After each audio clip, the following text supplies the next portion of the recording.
Et bonsoir à tous, soyez les bienvenus pour ce deuxième épisode du Survivalist Social Club. Le Survivalist Social Club, c'est là que j'invite les gens comme vous et moi qui se préparent. Comment, à quoi et pourquoi Eh bien c'est ce que nous allons essayer de savoir, mais surtout de comprendre. Ici, il n'y a rien à vendre et on ne fait la promotion de rien. On partage nos expériences en toute simplicité et ce, dans la bonne humeur. Alors asseyez-vous et prenez un verre. Avant de recevoir mon invité de ce soir, je tenais tout particulièrement à vous remercier pour les excellents retours que vous m'avez fait remonter suite à la première émission. Je dois l'avouer, je n'avais aucune idée du comment ça allait être reçu dans notre milieu. C'était osé, et quelle ne fut pas ma surprise de l'accueil positif qui lui a été réservé. Je réitère ici mes remerciements à Tito. C'est aussi grâce et surtout à lui que l'émission a reçu un si bon accueil. Ah, mais qu'entends-je ? C'est mon invité qui arrive. Il ne tolère pas l'intolérable. Il carbure au permazout. Il n'est pas survivaliste au sens duquel on l'entend, de façon conventionnelle. C'est un autonomiste ou peut-être un écologiste. À moins qu'un véritable écologiste soit avant tout un autonomiste, acteur d'un changement radical de comportement et de mode de consommation. Loin des éco-bobos, en trottinette électrique, il nous vient de la région lyonnaise où lui et sa moitié ont un projet, le projet Liberté. Ce soir, c'est avec lui que nous allons aller plus loin, et ce, en votre compagnie. Bonsoir Alexis. Salut. Ça fait bien plaisir de te recevoir au Social Club. Eh ben écoute, je suis très ravi de cet échange, cette invitation. J'ai beaucoup aimé le premier podcast que tu as fait avec cet accent plein de soleil, cette bonne humeur, ce chill. J'ai trouvé ça vraiment génial et très pertinent dans ce milieu survivaliste qui est parfois un peu froid et angoissant. De prendre ça à contre-pied, j'ai trouvé ça génial. Et globalement, j'aime beaucoup ta chaîne et je trouve que tes textes sont très bien écrits, assez approfondis. Et voilà, ça fait du bien. Donc merci. Ah, merci à toi, que de compliments, vraiment, qui me vont droit au cœur. Si j'ai une voix si chantante, je vais peut-être, pleine de soleil, la faire écouter à mes plantes, parce que on est en pleine période de semis actuellement. Exact. Alors, mon cher Alexis, s'il te plaît, est-ce que tu pourrais, avant de commencer véritablement, te présenter à nos rares auditeurs qui ne te connaîtraient pas? Alors donc moi c'est Alexis, je possède une chaîne avec ma femme donc Agnès qui s'appelle Projet Liberté et une chaîne secondaire qui s'appelle Tolérance Zéro Autonomie. Donc dans ces chaînes en fait on retrace toute la mise en place qu'on fait sur notre site et en gros on a acheté une maison en Haute-Loire qui est sur à peu près 2 hectares de terre. Et on cherche à la rendre la plus autonome possible. Donc d'abord, ça s'est fait par la rénovation de cette maison et la mise en place de toutes les énergies. C'est-à-dire qu'on n'est ni raccordé à l'eau, ni à l'électricité, ni au téléphone, ni à rien. Donc c'est vraiment la maison totalement hors réseau, en lisière de forêt. On a un chemin d'1,5 km pour y accéder, la boîte aux lettres justement est à 1,5 km. Donc voilà, on est vraiment isolé. Donc il a fallu construire un peu notre autonomie, enfin notre confort, on va dire plutôt. Oui. Et donc dans une première année, ça a été revaloriser énergétiquement cette maison et avoir de l'eau par le biais d'une cuve, avoir de l'électricité par du photovoltaïque. Et puis par exemple pour des toilettes sèches, enfin toutes ces choses-là, pour pallier donc au fait de ne pas être raccordé. Et donc ça a été la première grosse partie, on va dire, et maintenant on est plus axé sur l'autonomie, l'autosuffisance alimentaire, en tout cas la recherche de cette autosuffisance alimentaire. Et voilà, et donc tout ça, on a décidé de le partager sur YouTube, dans un premier but, celui d'inspirer un peu les gens et d'apporter peut-être une réponse. Tu vois, ce qui se passe aujourd'hui, puis déjà nous quand on a commencé, on le voyait, c'est une paupérisation. Les gens ont de moins en moins de pouvoir d'achat. L'État se fait de plus en plus oppressant, à mon sens aussi. Et donc nous déjà on a fui tout ça et on s'est dit ça pourrait être bien de partager ça avec les gens et puis de leur montrer qu'il y a des choses qui sont possibles. pour préserver, on va dire, sa liberté et aussi pour préserver aussi son porte-monnaie, hein, voilà. Et il y a aussi, enfin, c'est là aussi que notre démarche, elle est vraiment multifactorielle. Sur plein de plans. Et il y a aussi le côté en fait de l'écologie, c'est-à-dire que notre démarche s'inscrit là-dedans, puisque on n'est pas les plus grands consommateurs, clairement, quoi. Voilà. Oui, c'est carrément un changement de vie que tu as opéré, parce que toi, de base, tu n'as pas été élevé comme ça, quoi. Enfin, je veux dire, l'autonomie, ça t'est venu après. Oui, complètement. Alors, j'ai quand même, tu sais, mon père, c'est vraiment le 68 art. Enfin, mes parents, tu sais, c'est vraiment cette époque, cette mouvance, on va dire, un petit peu. Donc, c'était quand même des gens, tu sais, qui sont concernés par l'écologie, par ces choses-là. Donc, tu vois, il y a quand même un fond familial là-dessus. Mais après, voilà, moi, mon enfance, c'est les années 90. Tu vois, c'est les jeux vidéo. Donc vraiment, tu vois, à ce moment-là, on se posait pas du tout la question de savoir si notre mode de vie avait un impact quelconque. Je comprends très bien. C'était l'abondance dans l'absolu. On manquait de rien, nous. Exactement. C'était vraiment la société de loisirs à fond. Et puis quand t'es enfant, tu te poses de toute façon pas de ces questions-là. Donc voilà. Et finalement, c'est arrivé un peu plus tard. Puis il y a aussi, tu sais, une façon, il y a des gens qui sont un peu inadaptés, on va dire, que ce soit au milieu scolaire, au milieu professionnel. Enfin, moi, je fais partie un peu de ces gens qui ont du mal à trouver leur place dans la société. Voilà. Et du coup, ça fait partie de moi et ça explique aussi le fait que je suis allé vers ça. Et puis voilà, donc tu sais, à l'adolescence, il y a plein de changements qui s'opèrent, il y a plein de remises en question, tout ça, et ça finalement, ça m'a jamais vraiment lâché.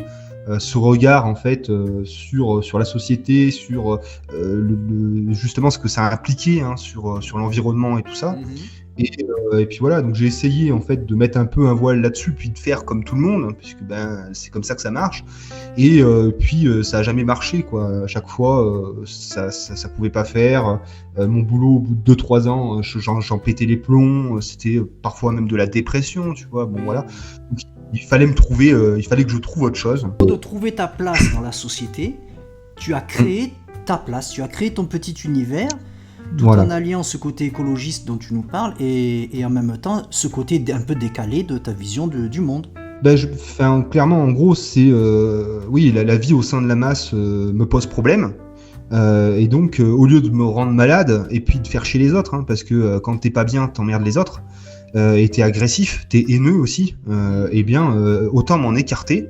Et puis voilà, et puis être en paix entre guillemets. Alors c'est un peu surfait cette phrase-là, mais être en paix avec moi-même. Et donc en étant dans une campagne profonde, loin des autres, je me sens bien. Alors loin des autres, oui et non, parce que peut-être tu le sais, mais je suis investi dans la vie locale. Oui. Mais en même temps, donc cette position géographique me permet d'avoir les deux, c'est-à-dire d'avoir l'indépendance qui m'est nécessaire, le recul vis-à-vis des autres, et en même temps profiter en fait de ces échanges humains quand j'en ai le désir et le besoin. Et le besoin, oui, c'est toi qui dose en fait ta dose d'autre. C'est-à-dire quand tu satures, tu t'éloignes. Quand tu en as besoin, tu peux faire un pas vers l'autre. C'est pas l'autre qui va venir vers toi t'agresser en quelque sorte. Exactement. Et du coup, la campagne me permet ça dans le sens où ici, on est vraiment préservé. C'est-à-dire que ici, moi, tu vois, si je fais 1 kilomètre, je vais pas croiser un seul panneau de publicité, je vais pas croiser un seul McDonald's, ni un Starbucks, ni aucune enseigne qui va m'agresser et me rappeler la société de consommation dans laquelle je vis. Et ça, pour moi, c'est extrêmement reposant. Et pareil, je suis pas contraint. Ça, c'est des trucs, c'est des détails. Mais par exemple, moi, je ne suis pas contraint ni par les ronds-points, ni par les feux rouges. Il y a personne qui me dit à quel moment je dois m'arrêter. Enfin, tu vois, et ça me fait tellement du bien. Là, tu me fais directement penser à Théodore Kaczynski. Alors oui, c'est une lecture que j'ai eue. Alors, bon, il y a pas mal de choses à dire aussi là-dessus parce qu'il y a beaucoup d'appels à la nature, mais effectivement il y a une critique violente du progrès et de ce qu'elle implique chez les hommes qui est très intéressante. Donc, c'est une lecture effectivement que je recommande, mais en ayant toujours un esprit critique parce que comme je dis, il y a beaucoup d'appels à la nature et c'est un peu facile parfois, quoi. Exactement. Et tu sais d'ailleurs, tout ce que tu viens de me dire m'a fait penser à une citation alors je crois que c'est Sartre qui disait ça: l'enfer c'est les autres.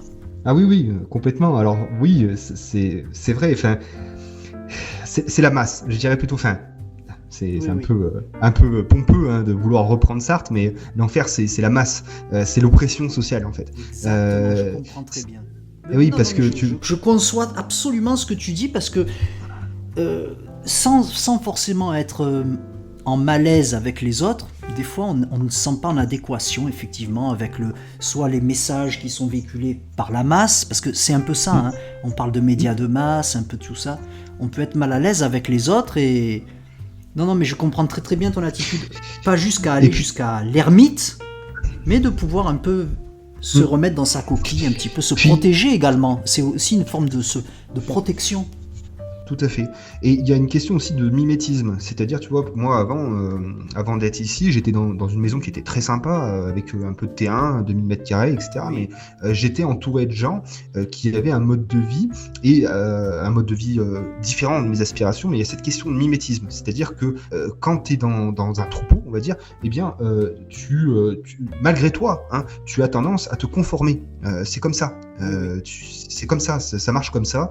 Et ça, du coup, moi, je commençais à devenir ce que je n'aimais pas, et ça me pesait en même temps. Et donc voilà, donc en étant à l'écart, tu subis plus en fait cette pression sociale l'influence, exactement, l'influence, voilà. Et ça te permet en fait d'être l'individu que tu veux vraiment être et de faire exactement ce que tu veux faire, sans te poser la question de savoir, parce que tu vois, on est tous comme ça, hein, qu'on le veuille ou non, mais quand ton voisin, je sais pas moi, tu vois, il va avoir le barbecue, le machin, le truc, et ben tu regardes toujours un peu, tiens, moi j'aimerais bien, et puis tu vas le faire, mais et c'est comme ça, n'importe qui en fait. À contre-cœur parfois. À contre-cœur parfois, mais ça marche comme ça, on est tous comme ça. Non, mais ça c'est dans la nature humaine, hein, quel qu'on soit, quelles que soient nos tendances, ni rien du tout, c'est un peu normal aussi. Enfin, c'est la vie en société en fait, le terme est là. Hein. Alors, Alexis, tu le sais ici, c'est un repère de survivaliste. Et je sais que tu évoques souvent le survivalisme dans tes vidéos. Et aussi, j'aimerais connaître ton point de vue sur ce milieu. Alors écoute, déjà, ce qu'il faut savoir, c'est que moi, j'en suis venu un peu aussi à ça par le biais du survivalisme. C'est-à-dire que aux années 2010-2012, a été importée cette question sur Internet par l'intermédiaire en particulier de Piero San Giorgio, qui s'accolait à Alain Soral lors de conférences donc chez Égalité et Réconciliation. Donc moi, j'ai pris connaissance de ce qu'était le survivalisme par cet intermédiaire. Et donc voilà, donc j'ai pris ce discours vraiment de façon primaire à l'époque, et après bon bah forcément j'ai grandi, j'ai évolué avec ça. Aujourd'hui, j'ai un regard, on va dire. Bon, déjà il y a cette origine, et il y a un côté dans le survivalisme que je trouve assez angoissant, assez oppressant, et même des fois un peu revanchard. Je me souviens de propos de Piero San Giorgio. En gros, c'est les bourgeois vont curer les latrines. Tu vois, c'est un peu, tu vois, il y avait un côté un peu revanchard, un côté aussi un peu mépris de l'autre, et un côté américain que j'ai qu'aujourd'hui je déteste particulièrement. Je me souviens d'une phrase dans Survivre à l'effondrement économique qui est il vous faut autant de balles que vous avez de voisins. Alors là vraiment, moi je trouve ça, on est dans un délire absolu quoi. Ça c'est de la connerie. C'est vraiment, moi je le dis hein, clairement, très clairement, c'est de la connerie, et c'est fait pour un petit peu en fait comment dire, titiller le virilisme d'adolescents prépubères quoi. Je trouve ça complètement immature, déraisonnable et voilà, et irresponsable, tout à fait, et pas du tout constructif quoi. Et donc et alors bien sûr, et en plus de ça, je pense que ça rend pas du tout service aux survivalistes, et je pense que j'en fais partie. Et donc voilà, et donc j'en veux un petit peu à ces gens-là en fait d'avoir un peu rendu toxique ce milieu. Et en l'accent bien trop voilà, sur du virilisme exacerbé, sur une proportion dans le discours pardon, bien trop axé sur les armes à feu et sur les couteaux, la défense personnelle, etc. Alors oui, ce sont des choses importantes, c'est des choses qu'il faut impérativement inclure dans notre préparation, mais je pense qu'on se sert de ça parce que ça fait parce que c'est vendeur, parce que c'est marketing pour une certaine classe de personnes. Et je trouve ça dommage en fait, quoi. Je trouve ça vraiment dommage, et en plus ça donne du grain à moudre pour les médias qui vont complètement nous discréditer et nous faire passer pour des fous de dingos de la gâchette et pour des tarés. Alors du coup aujourd'hui, mon regard sur ce milieu, c'est un regard assez critique, et du coup, j'ai encore l'impression que c'est un milieu assez angoissant, assez pessimiste. Et du coup, donc c'est pour cette raison aussi qu'on s'identifie, enfin qu'on s'identifie pas, en tout cas publiquement, à cette mouvance, parce qu'on veut pas être voilà, on se revendique pas survivaliste, mais vraiment de manière stratégique, c'est-à-dire qu'on veut avoir un message qui soit plus positif et qui parle un peu plus aux gens, voilà. Et du coup, il y a toujours, l'idée globale, c'est survivaliste, c'est beaucoup les armes à feu, c'est beaucoup l'effondrement, beaucoup de choses qui sont anxiogènes, on va dire. Alors, ça veut pas dire qu'elles sont pas réalistes et qu'il faut s'en désintéresser, mais ça veut dire que c'est anxiogène et que du coup, voilà, ça génère c'est un climat, voilà, un peu négatif. Et donc nous, même si on se sent impliqué dans ce milieu, eh bien on garde une distance. En tout cas, on n'en fait pas l'étendard sur notre chaîne YouTube pour parler à un nombre beaucoup plus large de personnes et avoir une vision aussi beaucoup plus optimiste, beaucoup plus fraîche un petit peu, tu vois. Oui, voilà. Ça se comprend, surtout en ces temps qui sont délicats, c'est bienvenu. C'est ça, voilà, c'est ça, c'est qu'il faut pas se... Enfin, moi, je dis aux gens, il faut pas se morfondre, il faut pas se mettre, en fait, dans un état mental ultra négatif, ultra pessimiste, on va se ronger comme ça. Donc, malgré que les choses soient difficiles, qu'elles soient... Enfin, voilà, une guerre, par exemple, en Ukraine, ça a rien de génial, hein, c'est pas cuit les petits oiseaux.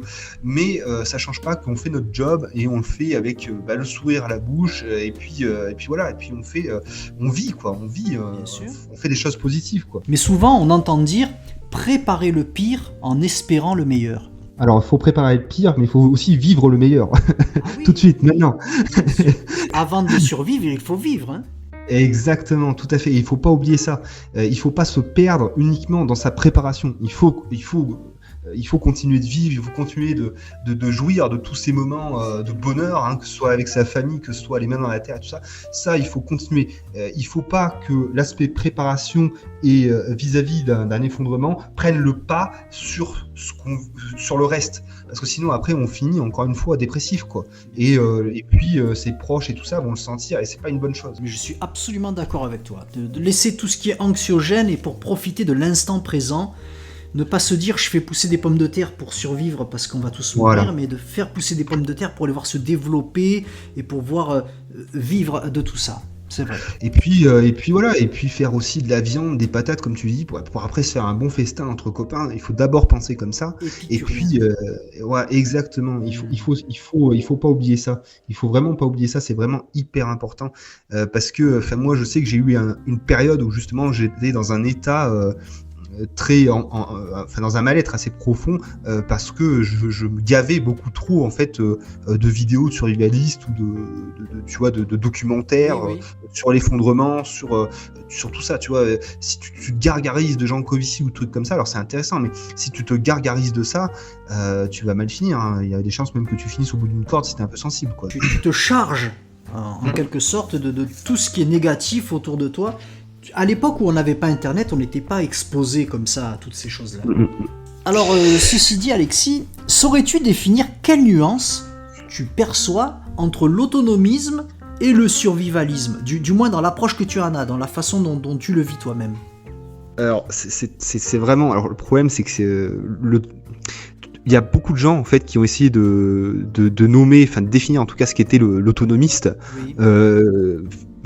J'ai l'impression que tout le monde y est arrivé et personne n'y est arrivé en même temps. C'est trop le bordel. Enfin, vraiment, c'est trop le bordel.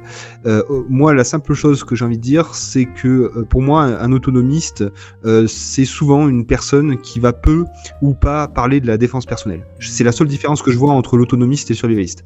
L'autonomiste est une personne qui ne pense pas à l'aspect défense du domicile. C'est tout. Enfin, c'est la seule différence que je vois. L'aspect politique aussi qui rentre quand même en jeu beaucoup chez les survivalistes.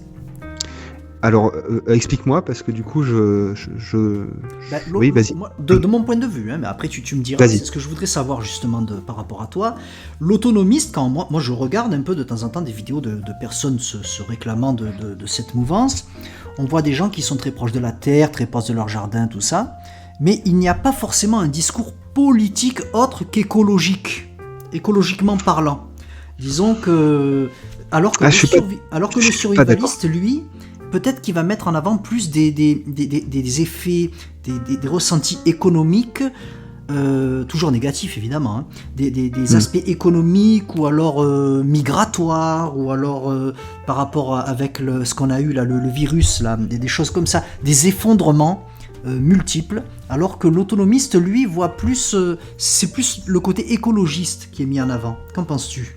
Alors oui, effectivement, le côté écologiste est mis plus en avant, parce qu'encore une fois, alors ça dépend, enfin, si on parle des grosses chaînes, effectivement, ils mettent ça en avant parce que c'est vendeur, voilà, tout simplement. Mais je pense qu'il y a quand même une part d'intérêt politique chez les autonomistes, puisque c'est quand même des gens qui essayent de s'extraire de la société de consommation. Pour moi, l'écologie, c'est quand même, ça fait quand même partie de la politique. Ça veut dire comment est-ce qu'on va organiser son rapport à l'environnement et peut-être le rendre plus vertueux ou moins agressif vis-à-vis de notre environnement. Donc pour moi, ça c'est de la politique quand même. Mais encore une fois, moi je trouve que l'autonomie, pardon, tu vois, c'est un peu la version édulcorée du survivalisme qui va être qui va être un produit beaucoup plus à vendre, beaucoup plus facile à vendre, tu vois. C'est comme ça que je vois ça, parce que, enfin, c'est comme ça que je vois ça en fait. Oui, plus neutre, voilà, et qui s'adresse beaucoup plus à la ménagère, quoi. Oui, je comprends très bien ce que tu veux dire. Est-ce que tu connais les collapsologistes ?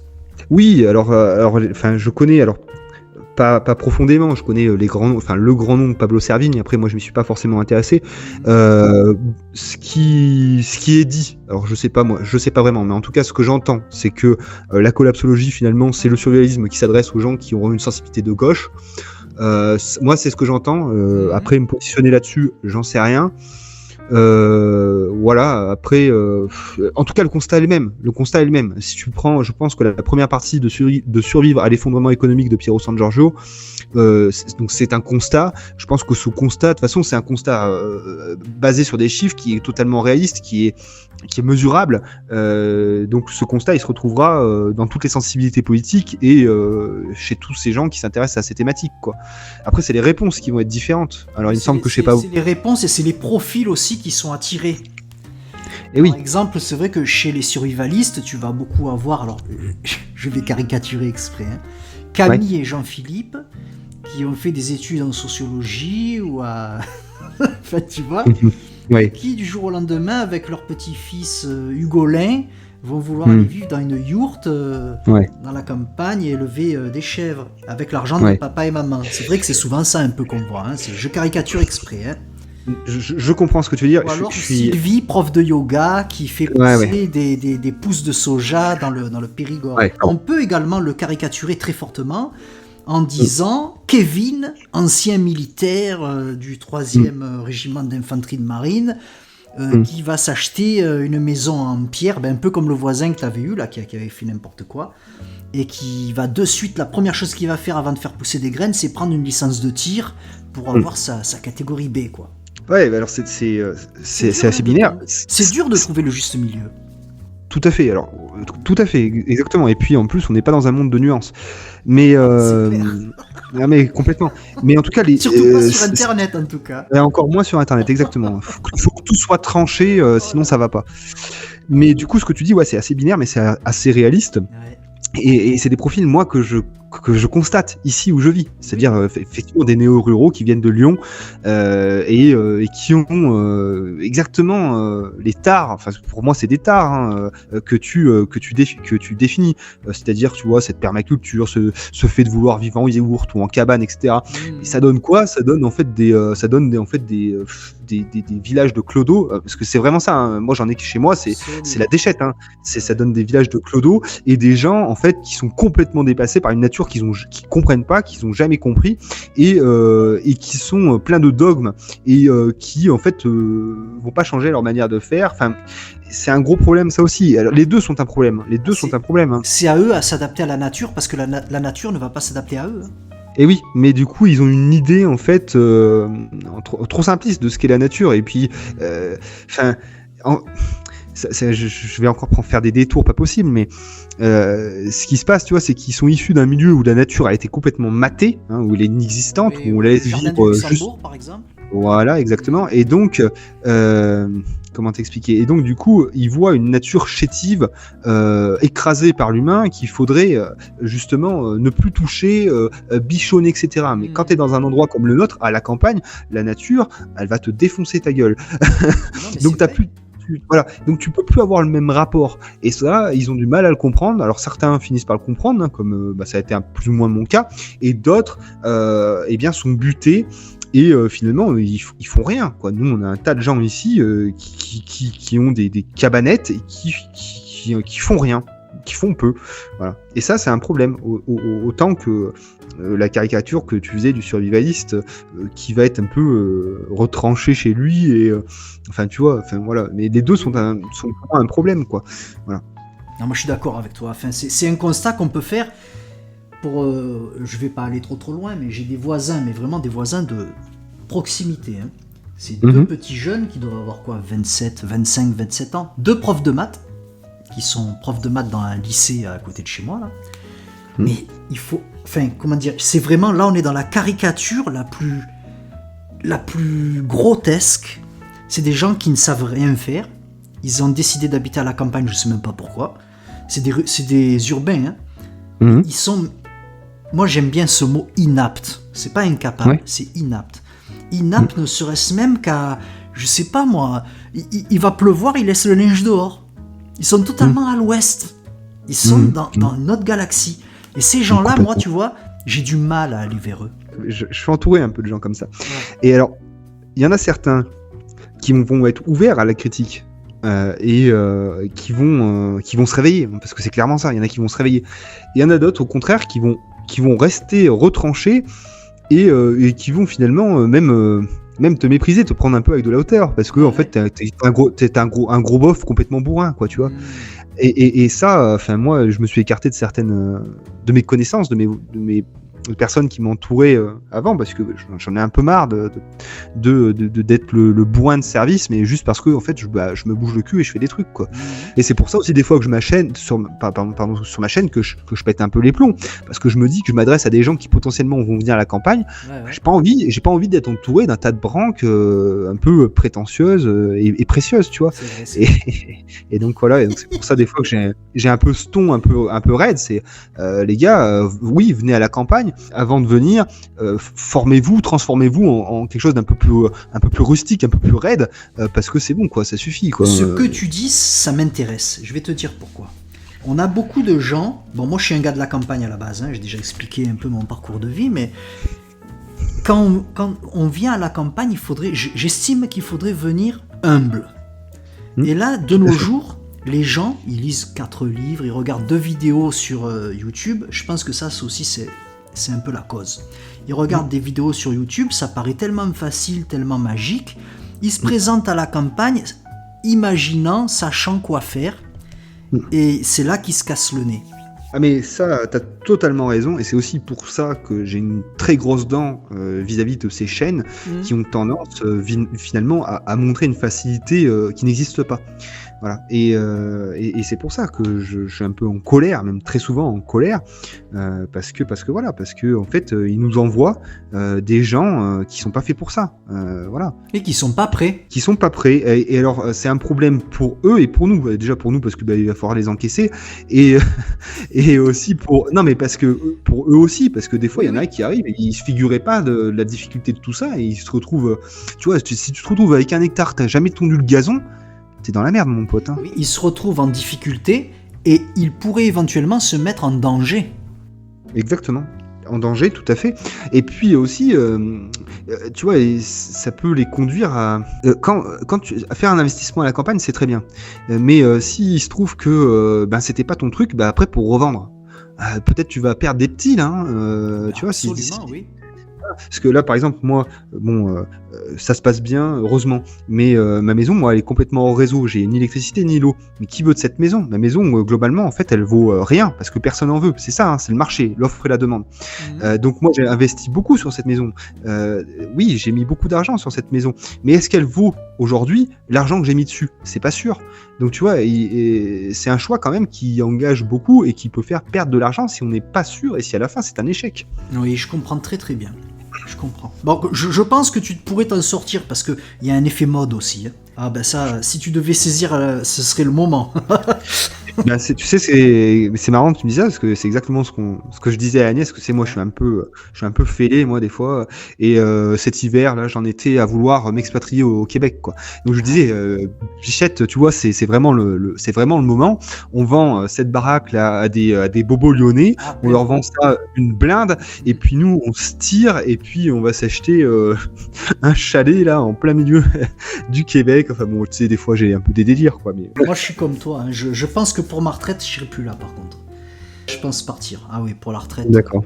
Bah, quand je vois... Enfin, ça, c'est un autre sujet, mais bon. Comment l'Europe est en train de partir en sucette. Ouais, oui. On peut se poser des questions, ouais. C'est clair. Selon toi, Alexis, quelle est ta définition de l'autonomie? Pour toi, qu'est-ce que ça veut dire être autonome? Pour moi, être autonome, c'est vouloir avoir le désir de vraiment faire le maximum de choses soi-même. Voilà. C'est vraiment ça. Donc on sait très bien effectivement que l'autonomie totale est un peu une chimère, puisqu'il y a des choses que seul un pays est capable de produire. Hein. L'industrie lourde, l'industrie de pointe, la médecine. Hein. Il y a des choses que voilà, à l'échelle individuelle, ce sera impossible. On peut pas avoir un labo et une fonderie en même temps sur son site. Ça n'est pas possible. Tu vois, on peut pas faire tout, on peut pas tout faire. Mais pour moi, ça va être faire tout ce qu'on peut faire. Donc ça veut dire quoi? Ça veut dire, eh bien, ça commence par des choses très simples. Hein. Savoir changer une ampoule, tu vois, savoir faire une vidange, savoir. Donc tout ce qu'on peut faire dans son quotidien, c'est chercher à le faire. Voilà. Et donc ça, la mécanique, l'électricité, la menuiserie, le potager, tout en fait, la plomberie.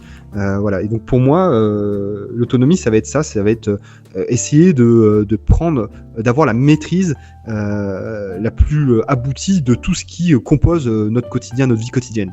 Alors dis-moi, Alexis, j'aimerais que tu me dises, on a parlé beaucoup de survivalisme, autonomisme et tout ça. Toi, dans l'état actuel des choses de notre monde, si tu te prépares à quelque chose, si c'est le cas, à quoi te prépares-tu? Quelle est pour toi la menace la plus prégnante que tu perçois dans notre monde? Alors moi je suis très friand de Jean Covici, je trouve qu'il fait un travail excellent et de pédagogie excellent. Oui. Et donc en fait, encore une fois, c'est plein de choses. C'est-à-dire que l'amenuisement des ressources, de l'énergie, de tout ça, va conduire fatalement à une décroissance. Cette décroissance, elle est absolument pas orchestrée par le gouvernement qui la nie voilà, qui la nie totalement.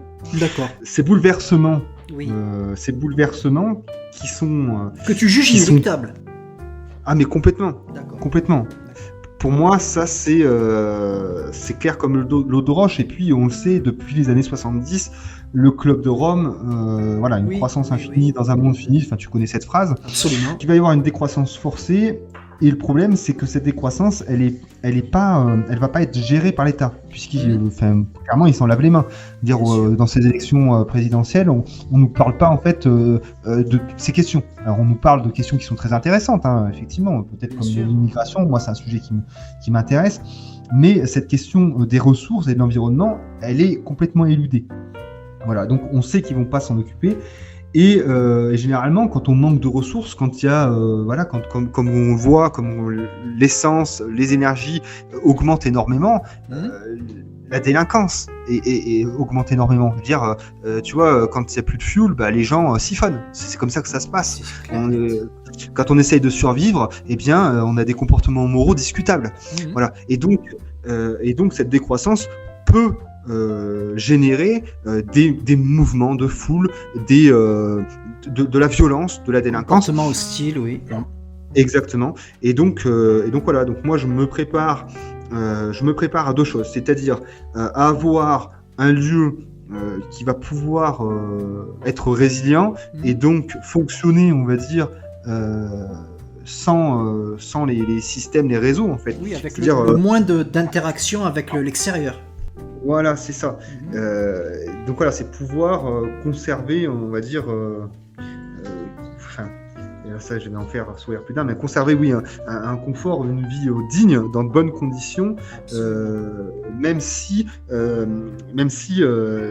voilà, le système n'était plus capable en fait de me le fournir. Et ensuite de me préparer aussi à ces mouvements de foule. Alors ça veut dire d'abord en s'en écartant, hein, c'est d'abord ça, hein, c'est pas justement constituer un arsenal, c'est déjà fuir les endroits où ces délinquances, où cette violence pourrait avoir lieu. Donc déjà fuir ça, là on est plutôt bien, et puis voilà, et puis ensuite à l'échelle communautaire, et bien essayer de faire solidarité, de faire front ensemble, et ben pour créer quelque chose qui pourra continuer à perdurer, à vivre, voilà, et puis à nous faire vivre, quoi. Voilà. Je sais pas si je suis bien clair dans ce que je dis. Non, mais je comprends très bien. D'ailleurs, je suis assez d'accord avec ta vision des choses, c'est-à-dire de préserver ton mode de vie actuel pour ne pas avoir à subir une dégradation de ton mode de vie actuel, donc continuer à vivre et non pas à survivre, une fois que les événements dont nous parlons seront arrivés. Tout à fait. Alors, sachant que je tiens à préciser quand même une chose, parce que souvent, on va nous dire, ah bah oui, vouloir conserver le confort moderne, tu vois, c'est un peu bourgeois, tu vois, je veux dire, d'avoir l'électricité alors que tout le monde est coupé. Moi, je tiens à préciser quand même que mon niveau de vie est extrêmement bas, dans le sens où, comment vous dire, sans être trop vulgaire, mais enfin moi j'ai les toilettes dehors, hein, comme ça se faisait à l'ancienne. Oui. Je fais la vaisselle avec un filet d'eau. J'ai des coupures d'électricité l'hiver. Je monte sur le toit pour neiger mes panneaux. C'est une vie qui n'est pas comparable avec le confort que tous les gens qui sont raccordés connaissent. Donc c'est un confort certes, mais c'est un confort vraiment de base, quoi. Hein, c'est ça que je veux dire. Oui, mais c'est un confort qui est pérenne. C'est-à-dire que toi, demain, s'il y a une coupure de courant, admettons, tu n'en auras pas, même si tu devais avoir une coupure de courant, tu ne serais pas bloqué chez toi avec le portail électrique fermé que tu ne peux plus ouvrir, et puis tous les volets de la maison fermés. C'est marrant que tu parles de ça, donc effectivement, ça, voilà, les petits voisins dont je te parlais tout à l'heure, c'est typiquement ça. Quand il n'y a plus le courant, ils sont fermés chez eux. Ah ouais, voilà, donc nous, bien évidemment, toutes ces choses-là, on les a supprimées, d'abord parce qu'elles me semblent futile et bien trop sophistiqué pour rien, et puis en plus voilà, toutes ces sophistications, c'est encore une fois, c'est des ressources, c'est de la pollution inutile.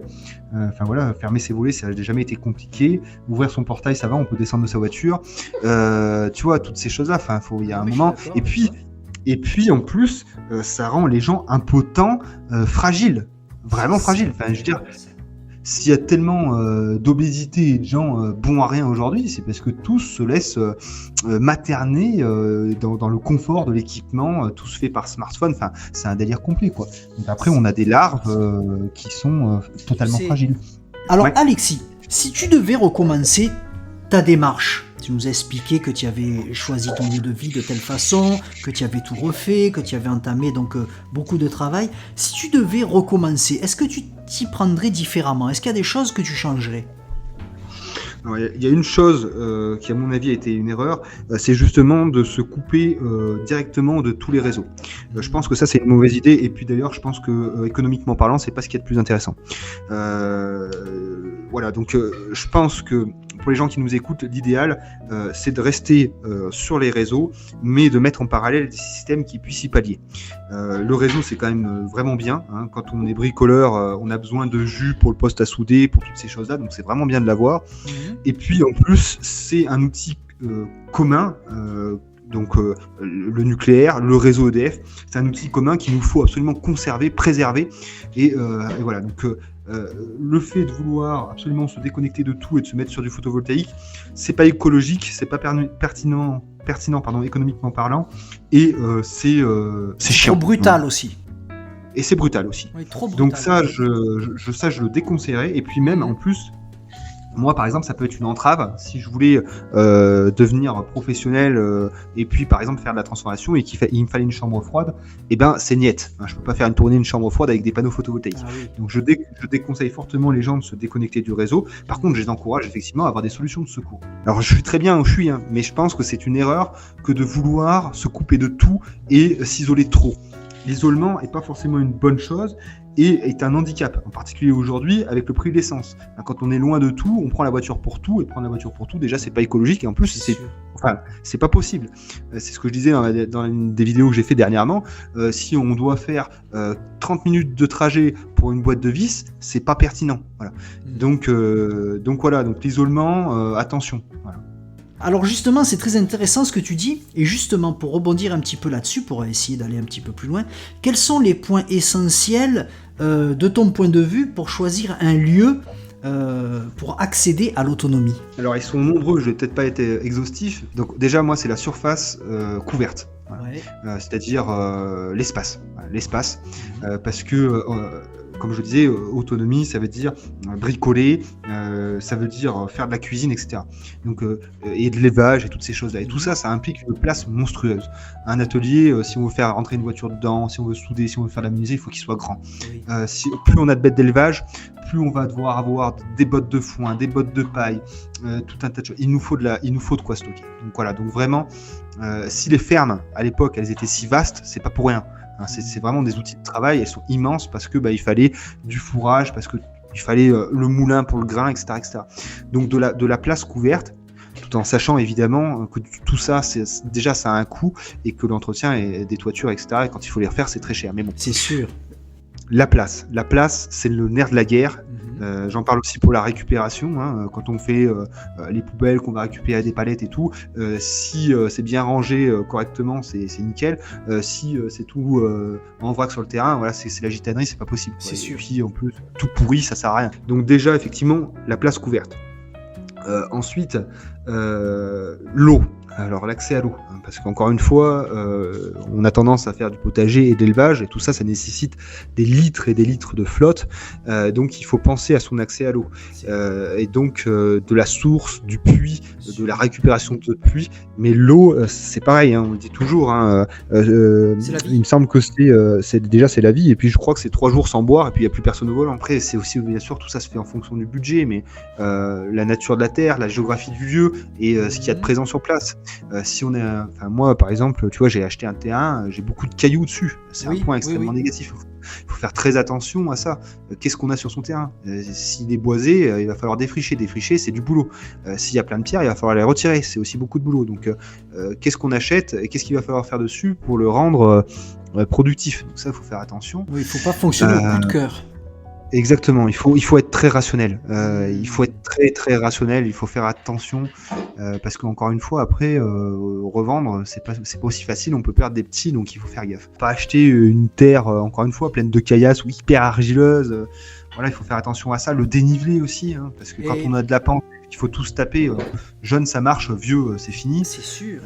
Concernant l'enracinement, est-ce que toi, tu es loin de ta région de jeunesse? Tu es loin de tes parents, de tes frères et sœurs, si tu en as?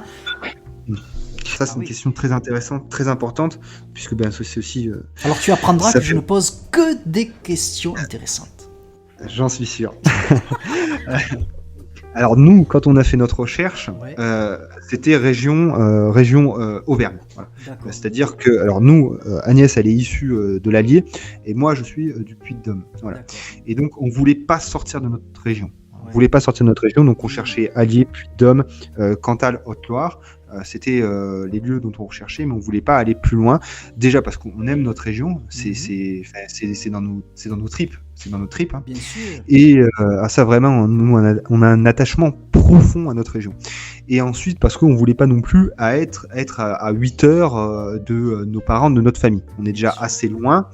Et c'est déjà un peu pénible des fois, surtout avec les bêtes, on peut pas aller les voir quand on veut, et ça c'est un peu difficile. Donc on voulait vraiment pas être à plus de 2 heures de notre famille. On a des obligations vis-à-vis de celle-ci, hein, quand nos parents vont pas bien, il faut aller les voir, et puis voilà, donc d'être à 2 heures, ça devient possible, et voilà, donc c'était nécessaire pour nous d'être à l'écart, oui, mais pas trop loin non plus. Oui, je comprends très bien. Et justement, vous êtes deux, donc, hein, c'est ce que tu disais, à ambitionner, à travailler très dur sur votre autonomie. Et c'est assez rare comme ça d'avancer en couple. Qui de vous deux est à l'origine de la démarche et éventuellement comment l'un a convaincu l'autre? Alors clairement, c'est moi, hein. C'est moi qui suis à l'origine de la démarche, parce que comme je t'expliquais un petit peu au début, Oui. moi j'ai toujours eu un mal-être et c'était pas possible en fait de continuer comme ça. Ouais. Et donc j'ai cherché par tous les moyens à m'extraire de ça. Et donc j'ai expliqué ça à Agnès. Je lui ai dit voilà, moi c'est difficile pour moi, j'aimerais faire autre chose. Et Agnès était plus rétive, puisque tu sais, les femmes, elles sont toujours un peu plus raisonnables. Et elles ont raison d'ailleurs. Et donc, il a fallu la convaincre. Donc, j'y ai travaillé un petit peu, essayer de la convaincre. Et puis, surtout, ce qui l'a déclenché, c'est qu'un jour, on est allé chercher, c'est une histoire que je raconte tout le temps, mais on est allé chercher un broyeur chez une personne qui était pour le coup vraiment isolée, à la campagne. Oui. Et vraiment, Agnès, elle a vu ça, elle fait ah ouais, c'est vraiment chouette. Ouais, ça me dit. Ça vraiment, ça a été comme ça. C'est ok. D'accord. C'est ok pour moi. C'est ok pour moi. Et l'avantage, et ce qui fait que ça a fonctionné, c'est que Agnès, c'est une femme de la campagne. Oui. Et ça, c'était un gros avantage aussi. On va dire qu'elle s'était urbanisée, mais à l'origine, c'est une femme de la campagne. Son père, c'est la chasse, il a un étang, c'est la pêche, c'est le potager. Ses grands-parents, sa tante, pardon, c'était l'élevage de volailles, etc. Donc, tu vois, elle est même à l'origine plus cutéreux que moi, j'ai envie de te dire. Donc c'est pour ça que ça a fonctionné. C'est pour ça que vraie femme, comme on les aime chez nous. Ah là pour le coup, et je te dis qu'elle en a beaucoup plus dans le pantalon que moi. Clairement, vraiment, elle est beaucoup plus adaptée nativement en fait à ce milieu rural dans lequel on est. Commun, Alexis. Moi, ma femme, c'est une warrior. Ouais. Dis-toi que ma femme, on a 3 enfants. 2 jours après avoir accouché, elle coupait du bois. Génial. Incroyable. Mais tu sais, ça se fait rare, ces femmes-là. C'est pour ça qu'on les aime et qu'on les garde. Ah oui, complètement. Mais tu sais, les compagnons, qu'ils soient masculins ou féminins, de qualité, sont enfin, en tout cas pour les modes de vie qui sont les nôtres, c'est très difficile à trouver. Moi, j'ai galéré. Il faudrait faire un Tinder particulier. Exactement, ouais, exactement. Alors Alexis, dis donc, très intéressant cette discussion. Là, je pense qu'on a de la matière. Là, ça va être très dense, très intéressant. Avant de nous quitter, mon cher Alexis, aurais-tu éventuellement un livre ou un film à nous conseiller ? Alors oui. Alors livre, et je suis très friand de films et de livres. Alors je vais en conseiller un que j'ai lu récemment, que j'ai trouvé vraiment très très très bon. On va en parler sur Tolérance Zéro dans très peu de temps. Oui. C'est Sortir de la boue de Cédric Chastelier, qui a une chaîne YouTube qui s'appelle Les Carnets de préparation. D'accord. Et donc vraiment, c'est un livre donc, qui traite de la question de la thématique survivaliste. Oui. Je l'ai trouvé très très très très bon, très précis, très concis. Donc je le conseille largement, ce livre. Alors moi ce que j'ai aimé dans ce bouquin, la particularité qu'il a, c'est que justement je trouve qu'il est dans la nuance entre ce qu'on disait tout à l'heure, le survivalisme, on va dire un peu d'extrême droite, oui, et celui un peu bobo à la Pablo Servigne. D'accord. Il est pour moi la vraie gauche, la gauche on va dire virile, franche, tu vois. Et j'ai trouvé vraiment ce bouquin très bon. Lisez ce bouquin, c'est vraiment un ouvrage pour moi de référence sur la thématique survivaliste. Quoi. Je sens que tu le conseilles avec ton cœur. Oui, et donc j'étais vraiment surpris. Et au début, tu vois, je m'attendais un peu à un manifeste un peu communiste, pas du tout. D'accord. Clairement, pas du tout. Mais je crois que c'est un garçon qui a même un petit peu d'autodérision sur son côté gauchiste. Ouais. Exactement. Mais tu vois, je savais même pas qu'il avait fait un livre. Et tu vois, moi je l'avais eu en live et on n'avait pas du tout parlé de son livre et on n'avait pas du tout abordé cette question-là. J'ai été vraiment, j'en suis un peu, comment dire, j'ai trouvé ça un peu dommage un peu déçu parce que du coup son bouquin vaut vraiment le coup d'être lu et il doit devenir une référence dans le milieu du survivalisme. Et il est beaucoup plus intéressant et pertinent justement qu'un Survivre à l'effondrement économique qui est un peu le livre phare de ce milieu. Ah tu m'as convaincu, je pense que je vais me laisser tenter. Et niveau film, je sais aussi que tu aimes beaucoup le cinéma. Oui, alors je vais faire dans les films récents, mais je vais conseiller Don't Look Up qui est un film récent avec Leonardo DiCaprio, et qui en fait, il se passe qu'une astéroïde arrive en plein badin sur Terre, qu'elle va tout annihiler, et que, heureusement, on a des astronomes qui arrivent donc à la trouver, qui essaient de prévenir, mais on est malheureusement dans une idiocratie bien trop avancée, et donc, ils prennent pas en considération là, vraiment le danger. Et il y a tout un tas de situations totalement cocasses qui se passent, donc je vous conseille vraiment de regarder ce film, parce que je trouve qu'il fait un parallèle intéressant justement avec la situation dans laquelle on est, c'est-à-dire qu'on va vers une décroissance forcée, on va vraiment vers toutes ces questions-là, et on en a rien à foutre, quoi. On continue à acheter des dusters et puis des jacuzzi pour l'été sans se poser de questions, quoi. Ah oui, si on pouvait faire éventuellement un résumé. Il y a peut-être, je connais pas le film, hein, je l'ai pas vu, mais la façon dont tu m'en parles, est-ce que ça nous rappellerait, tu sais, à cette phrase quand l'homme montre la lune, l'idiot regarde le doigt. On est peut-être là-dedans, non ? Peut-être un peu, oui, peut-être un peu. Alors là, tu vois, le film s'appelle Don't Look Up et il est sous-titré déni cosmique. Et le mot déni, c'est exactement ça, c'est le déni. Voilà. Excellent. Eh bien écoute, ça aussi, on va s'y intéresser. Je n'ai pas Netflix, parce qu'apparemment ce serait sur Netflix, d'après ce que je comprends. Mais il y a des moyens autres, évidemment, en autonomie d'accéder aux films de Netflix. Tout à fait, exactement. Je plus sois. Eh bien mon cher Alexis, je dois te le dire, ce fut un réel plaisir de passer un moment en ta compagnie. Je te remercie pour ta visite. Et je mets ici en description, en bas là, les liens vers tes chaînes YouTube, et j'invite nos amis à t'y rejoindre. Ça a été un réel plaisir partagé, hein, vraiment, ça a été très très agréable comme échange. Je te souhaite vraiment une très bonne continuation sur ta chaîne YouTube, elle est vraiment qualitative, j'encourage vraiment les gens à s'abonner et à continuer de la suivre. Voilà, j'en ferai largement la promotion sur ma chaîne, parce que tu fais du très bon boulot, voilà. Ah, c'est très gentil. Et d'ailleurs, ça va pouvoir me permettre de négocier un partenariat éventuellement avec, comment ça s'appelle, EcoFlow, non ? C'est pas ça en ce moment là qui est sur Internet. En ce moment, en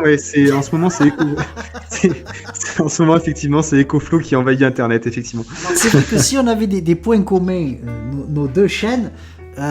Moi je fais ça pour le fun, je fais ça pour le plaisir. Comme à l'époque des blogs, tu te souviens, MySpace, tout ça. Je sais pas si t'as connu cette époque-là avec Internet. Si. Moi je fais ça pour délirer parce que j'ai un boulot entre temps.